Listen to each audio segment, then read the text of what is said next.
नमस्कार जय जगन्नाथ आपण समस्त को स्वागत करुच्ची आम यूट्यूब चैनल को आशा करुच्ची आपण माने भलरे थिबे।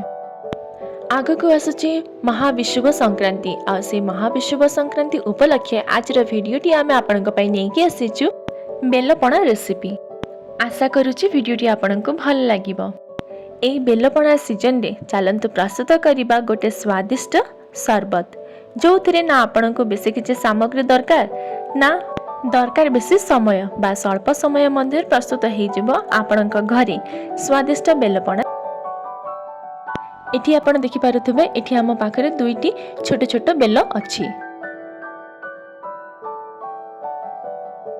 एठी हमें बेल को भल भाबे धोई की सफा कर सारला परे एबे हमें बेल को भांगीबा।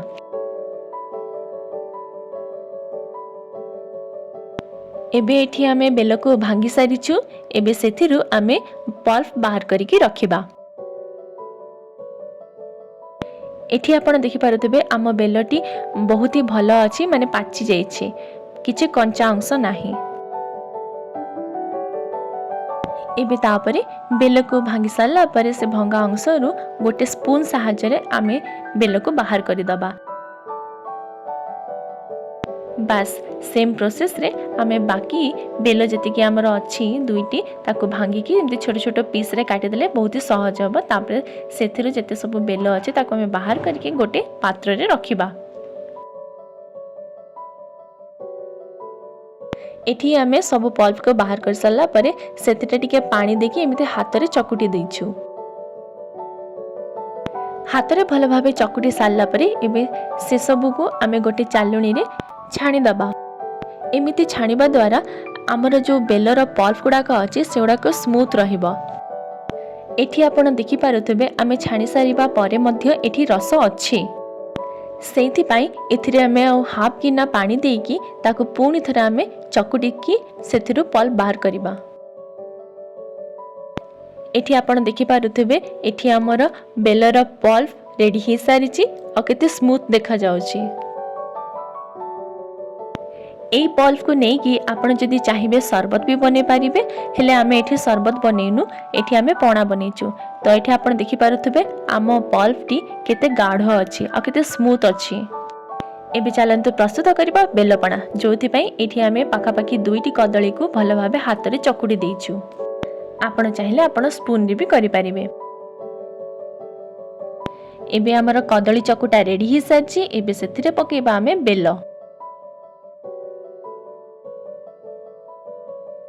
एबे बेलर पल्प सहित आमे कदली को भल भाबे मिसेई दबा। एबे ताओ परे आमे नडिया कोरा को पकेबा। जदि आपण चाहिबे एथिरे आउ किछि फ्रूट्स को भी ऐड करि पारिबे बट एठी आमे बेसी किछि फ्रूट्स नेइनु। एबे पुणी थरे सब को भल भाबे मिक्स करि दबा। तापरे मीठा पई एठी आमे ऐड करूछु चीनी। तो एठी आमे मीठा देखिकी चीनी नेइछु काहे कि ना हमर बेल ऑलरेडी मीठा थिला तो से हिसाब रे आपण मीठा ऐड करिवे।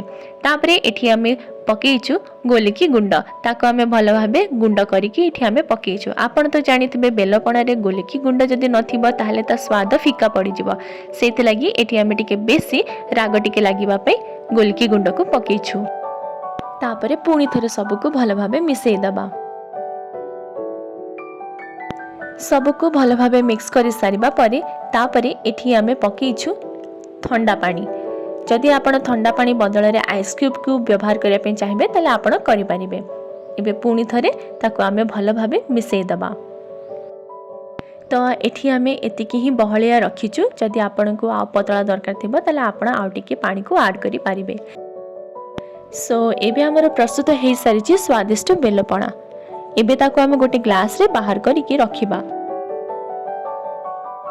तापरे ता ऊपरे आमे अल्प टिके नडिया कोरा को पकेबा और ता सहित आ टिके सुंदर देखा जिबा पई ता ऊपरे दुईटी चेरी को भी रखिबा।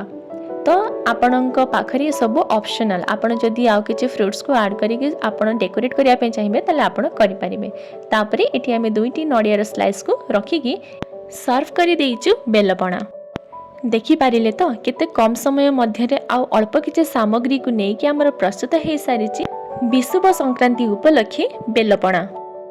ताहले आउ डेरी न करिकी एई रेसिपी को निश्चिंत घरे थरे ट्राई करिके देखंतु। निजे भी खातु और समस्त को खुआतु। आपण समस्त को ओडिया नववर्षर हार्दिक शुभकामना।